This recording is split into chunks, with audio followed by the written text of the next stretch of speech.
Welcome to School Zone, the show all about your local school districts here in the White Mountains. I'm your host, Tommy Boy from White Mountain Radio. Today on the show, we have Amber Beeler. Welcome to School Zone. Thank you.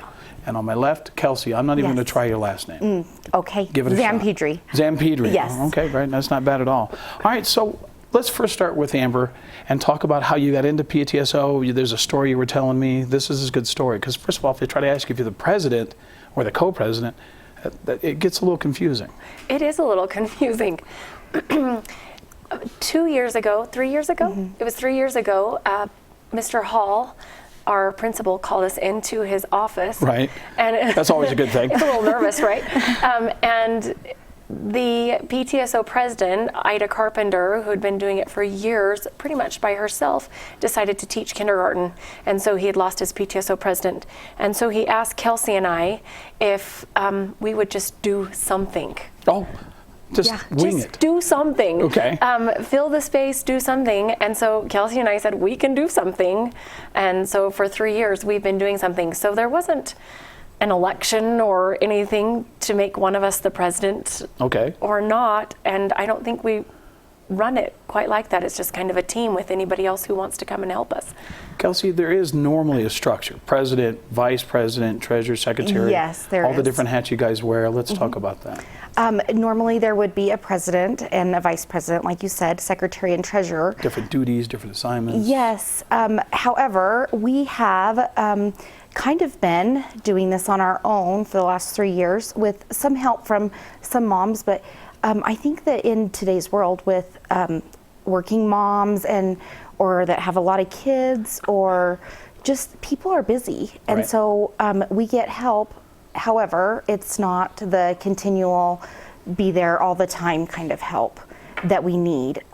There have been a lot of needs at our school, and so Mr. Hall can give us a call or his secretary and say, hey, little Johnny needs a pair of shoes. Is there money to go get him a pair of shoes? And that's what we do. Got it. So we've just been working together hand in hand. It helps that we're good friends. It helps that our kids are best friends. And we've been able to just go about it that way. So the PTSO, Parent Teacher Student Organization, not right now, is there parents, teachers, students, is everyone involved?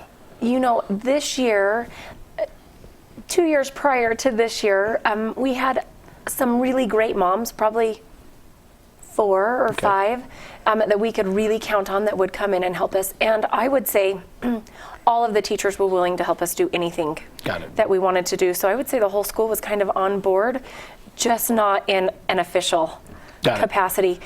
This third year, they changed how our schools are aligned, who goes where. And we have a lot of help this year, a lot of moms that have come through and really been helpful this year. Are we partnering with other schools in that way? Oh, no. What happened, it was, we had 2 separate schools, K through 5. Right.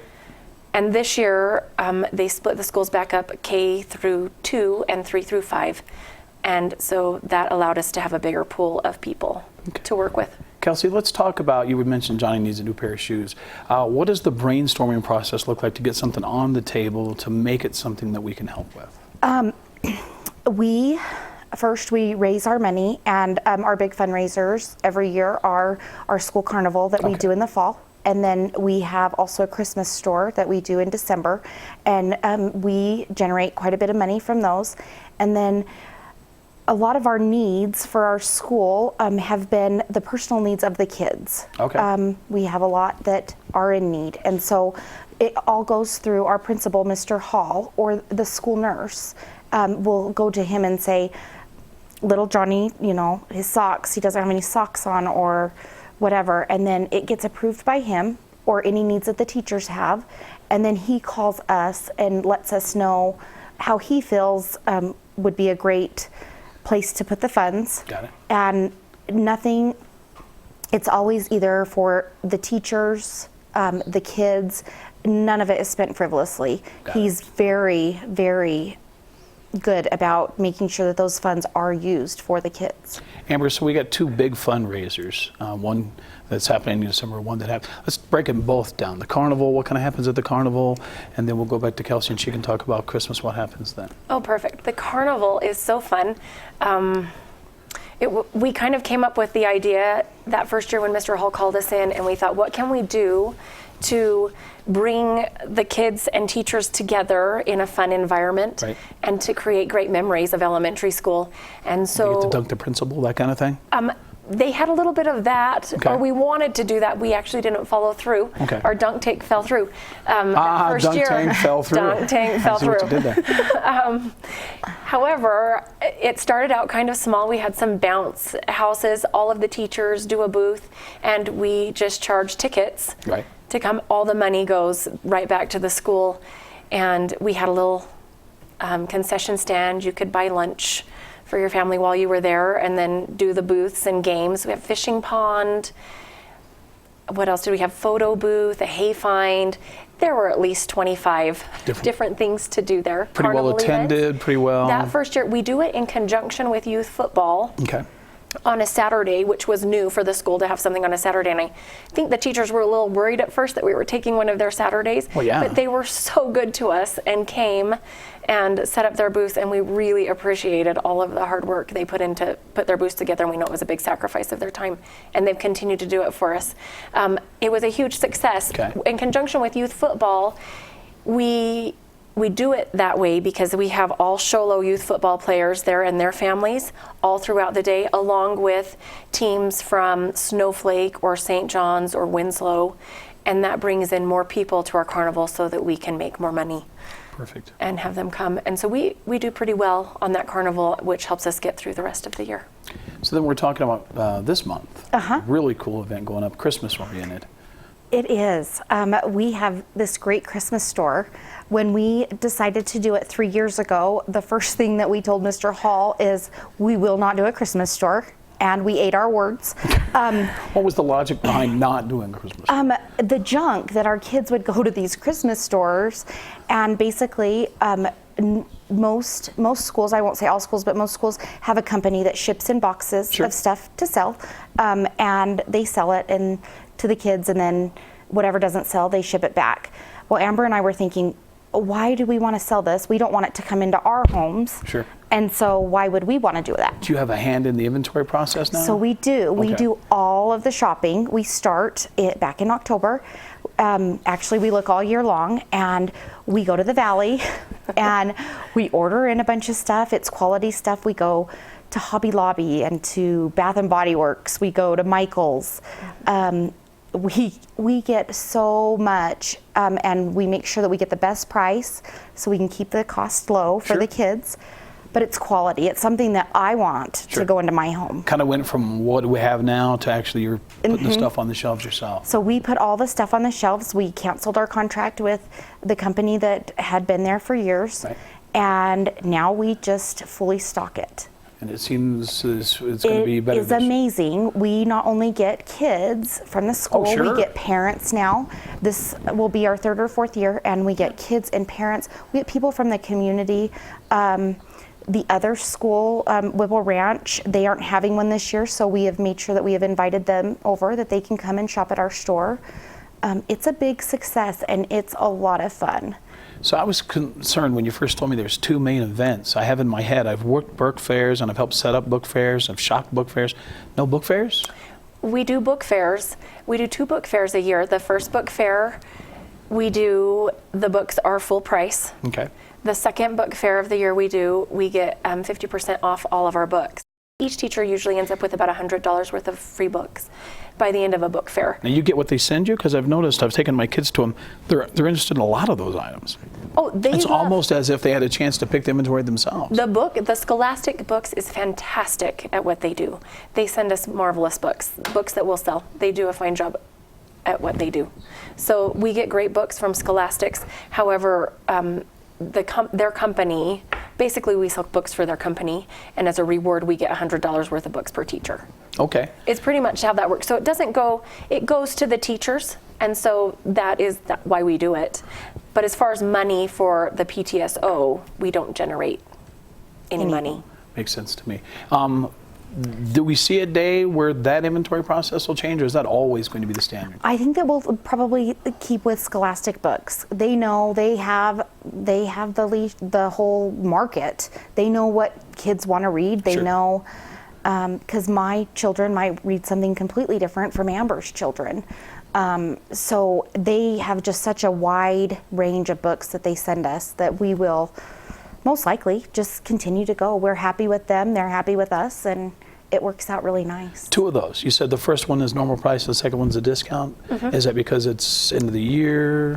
It's because Ida Carpenter set it up beautifully when she started it. I can't take any credit for that. We just hopped right on top of what she already had going on. You have choices every time you do a book fair. You can change your original contract and do different things. So I'm sure if we wanted to change our contract to where we got money, and I'm sure if we didn't do 50% off books the last book fair that we do, Right. that we could do something different and generate money for the PTSO. But we appreciate the idea that we can give families a discount on good books. One of So the we things keep I it. want to talk about too is how we're going to step away and take a break for commercials, but I wanted to talk about how you got to be really creative, it seems like, because of the budget constraints it's affecting the PTSO as well. Well, it does.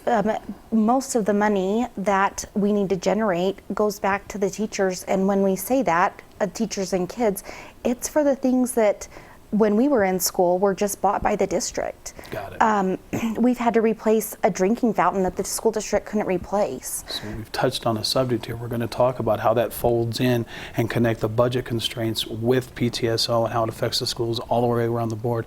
School Zone will step away for a few moments. We'll be right back. You're watching School Zone on Sholo TV. Our guests Kelsey and Amber with Nicholas Homestead PTSO.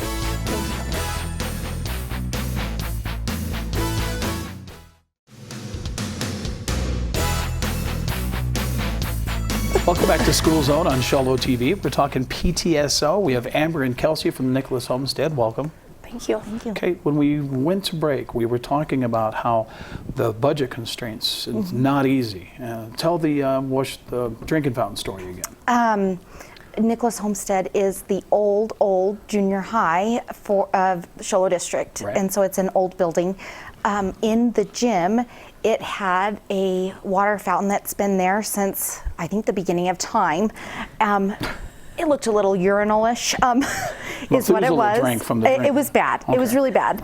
Anyways, that was one thing that we had to replace. But with the budget constraints, normally that would be a maintenance problem. Sure, I'm trying to tie PTSO into that, for example. Yes, so they came to the PTSO, Mr. Hall, and we were able to generate enough funds to replace the drinking fountain, to Okay. remove it, and to have a new one with cold water because the other one was not cold. Go to a drinking fountain, get warm water. That's Yes, nice. I know, right? Right. Especially in a gym where the kids are, Sure. running around and sweaty.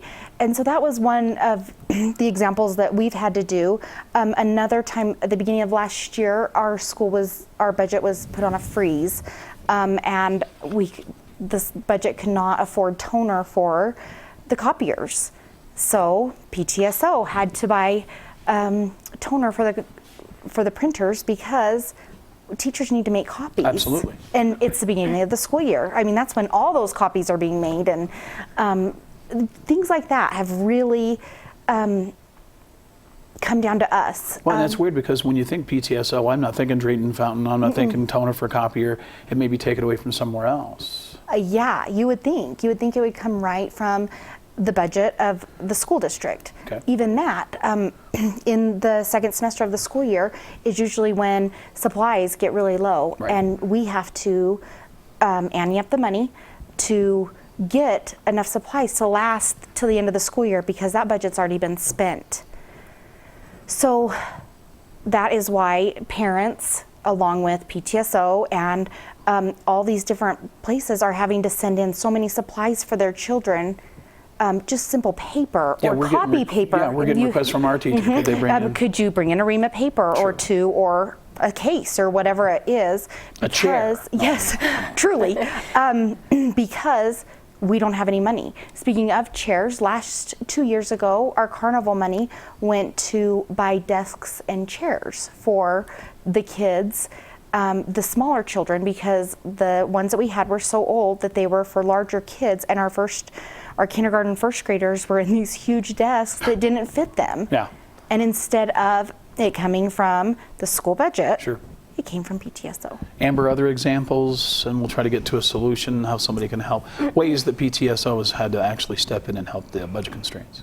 Well, I'm not sure if this was actually PTSO. However, Kelsey's and my son were in a classroom that had 35 children in it. Another example of a budget constraint. An overfilled classroom Sure. because they didn't hire a replacement teacher for one that had left the year before. And so we needed to go speak with the district. Sounds like a large number, 35 kids in one class. It was, and there were some discipline Oh, I'm sure. children in that children that were harder to work with that maybe needed some extra help. Sounds like the radio station. I'm sorry. Yeah. Okay. No, but then you also have that they can't study. It starts to affect all of it. It was. How It was can a you- domino effect. It was Sure. a tough classroom, and the teacher was doing an amazing job with what she had to work with, but the classroom was just too full, and so we had to go petition the district for a teacher, Sure. and it was met with some opposition due to funding. They didn't know how they would find the funds to pay for another teacher. They managed and figured it out. However, things like passing an override or a school bond That would help. would allow the school district to hire quality teachers for our children, bettering their education all the way around. And so things like that will help with the supply issues, the teaching staffing issues. You know, good teachers Sure. need to be paid for what they have to offer, and they'll go somewhere else where they can be. People make things up in their head too, Kelsey. We start thinking this event, that event, and where's all that money go? I like that you guys were telling me that it stays where it's needed. But I would imagine there's got to be other people in the P, the T, the S, and the O that could be more involved. Teachers, students. We always can use more parents. Parents are huge. There's so much to do and so little time to do it in that anytime a parent can offer just a little bit of time, whether it's even just going into your child's classroom for a little bit Sure. during the week, Help them or grade papers. Yes. That's assuming they know the right answers. Truly, but if they can go in, just help out, or give a call and find out how am I needed. There's things to do at home, like clipping box tops, Oh, sure. doing things like that help the district. And even though in our busy lives, sometimes we just need to take a step back and see what's really important. And right now, our kids need us. Our kids need us to be there and to be present in their lives. Kelsey, let's talk about an event. You talked about your main events and then your book fairs, but if something were to come up and somebody wants something on the table and see if you can help them out, what does that process look like? Oh, we are open to everything, and we'll do our best to pull it off, if you will, because I feel like that's kind of what we do, is do our best to pull off what will be best for the children. We've had some great suggestions this year that we're trying to figure out where to fit in. I want to Some- get involved in the Donuts with Dad. Yes, the Yeah. Donuts with Dad, Yeah. which I think is great for kids to have a breakfast with their dad and start the day off that way, and then a little muffin with Mom. I see what you did there. Right, Donuts with Dad, muffins with Mom. Is this brainstorming? How did these events come to be? With all of these great people that have joined us this year, these are some of their ideas that they've brought to us. We've had ideas like maybe doing a fun run with your kids around the track, and you can pledge X amount of money for how many Nice. laps they do. And I thought that would be kind of fun in the spring if it's not too windy here. Are we still doing 100 days of school celebration and getting creative with those ideas as well? Yes. That's kind of on a teacher basis right now. Yes, a but lot I of them think do that the 100th day of school is pretty important. I think that a lot of the numbers that we get budget-wise from the state of Arizona comes off of that 100th day.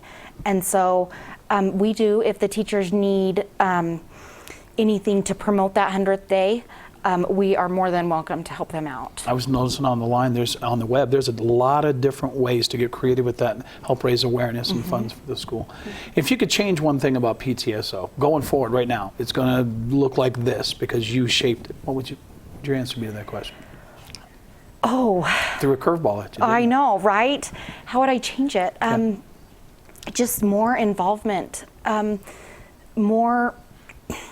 When you say the word PTSO, it kind of makes moms and dads just shrink back and think, Sure. I don't want to be involved in that What crazy. do they want this time? Right.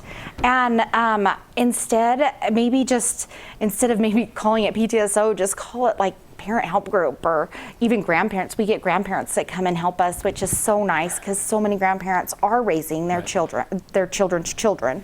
And so I would just say the stigma of PTSO and these crazy moms that go out there and do this. I think that we're just normal moms that want the best for our kids. Right. There is a lot of stigma attached, Kelsey, or Amber, I'm sorry.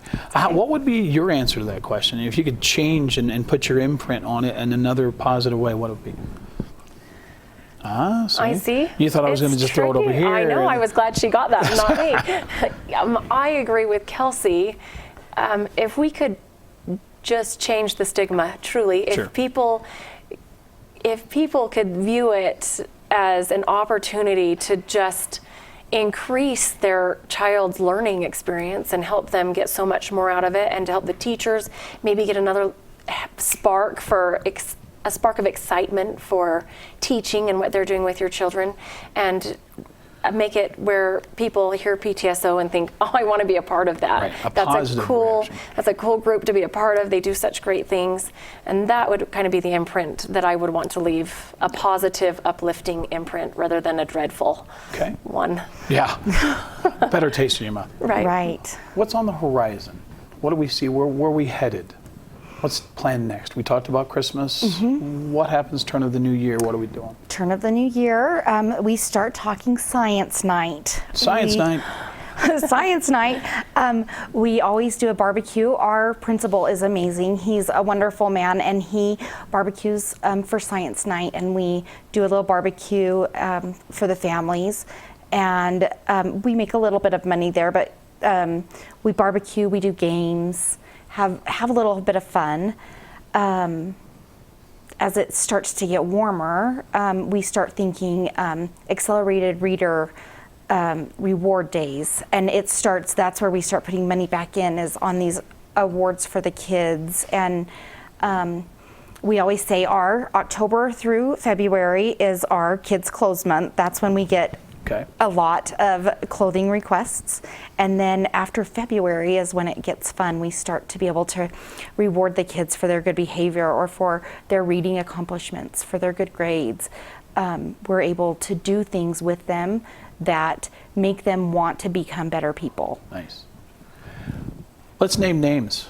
You guys are talking about, we kind of hold this all together. Who's in the background? Who's helping? What teachers, for example, really help pull off what you guys do on a day-to-day basis?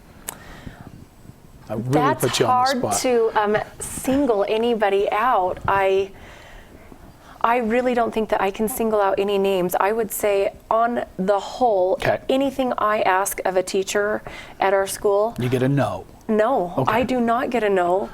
They are fantastic. They ask what they can do to help pull off whatever crazy idea we've come up with. Okay. How do we need their help? What can they do? I would like to say that there is a teacher that's over us, Yeah. or one-on-one with us, but it really isn't that way.